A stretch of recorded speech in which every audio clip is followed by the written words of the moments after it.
संविधान बदलने की बात किया।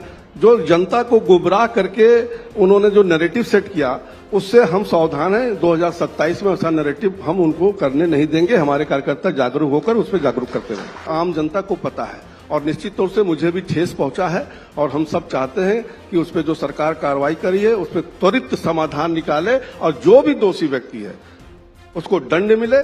और हम ऐसा कभी नहीं होने देना चाहते हैं, ना होने देंगे कि मंदिर के अंदर कोई भी चंदा में घोटाला हो और जो हुआ है उसको सख्त से सख्त कार्रवाई मिले। उसके पीछे हम लोग कहीं भी उसको बचाने का काम नहीं करेंगे। पिछली बार ही बहुत मुश्किल सब कह रहे थे, हालांकि आप लोगों ने उस समय सारे आलोचनाओं को पीछे छोड़ते हुए वहां पर सरकार बनाई, लेकिन तीसरी बार को लेकर और ज्यादा संशय सबको लगता है।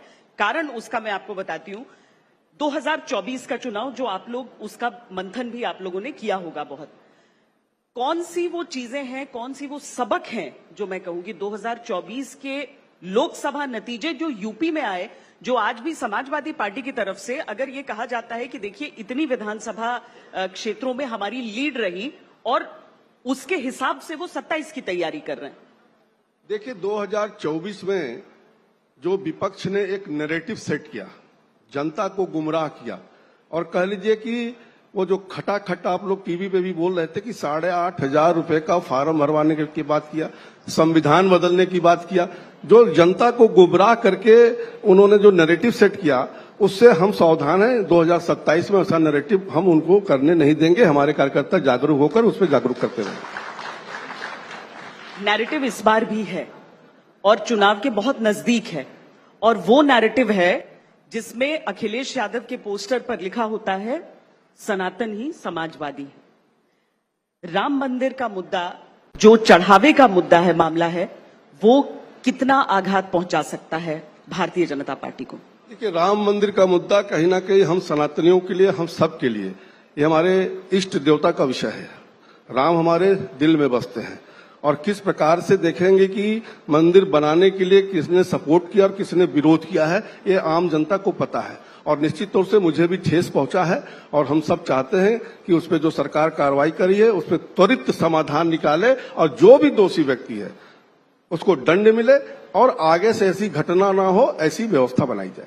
नहीं, पर अगर आपके विरोधी ये कहते हैं कि बचाया जा रहा है बड़े लोगों को, आप लोग किसी को भी जो कैमरे में नजर आए उनको पकड़ा गया, जांच में उन लोगों का नाम रहा, समाजवादी पार्टी कहती है कि भाई ये तो छोटे छोटे लोगों के नाम हैं, बड़ों को बचाने की कोशिश हो रही है। आपको लग रहा है कि इस जांच के बावजूद जनता को कन्विंस करना मुश्किल होगा कि कोई बड़ा नाम नहीं है जिसको बचाया गया? देखिए विपक्ष आज से नहीं, शुरू से आप देखें, भारत के संवैधानिक संस्थाओं को कहीं ना कहीं वो बदनाम करने का प्रयास कर रहा है। चाहे चुनाव आयोग हो, और कुछ समय पे तो उन्होंने अदालत पर भी विषय उठाया था। एसआईटी की जांच कोई हमारी जांच नहीं, एसआईटी पहले से बनती रही है और उसकी जांच आने दीजिए। मैंने पहले कहा कि हम सबकी भी प्रयास है कि कोई भी दोषी बचने ना पाए। पर कहीं से ऐसा हो सकता है, देखिए ट्रस्ट में बीजेपी का कोई लेना देना है नहीं, वहां मंदिर के मैनेजमेंट में बीजेपी प्रत्यक्ष रूप से कहीं पर भी नहीं है, लेकिन ये आपकी पार्टी का वैचारिक एजेंडा रहा है, वैचारिक पहचान आप लोगों की इससे जुड़ी रही है। इसीलिए आपको लगता है क्या कि कहीं लोग कन्विंस हो सकते हैं इस चीज से कि हाँ बीजेपी का हाथ होगा इसमें?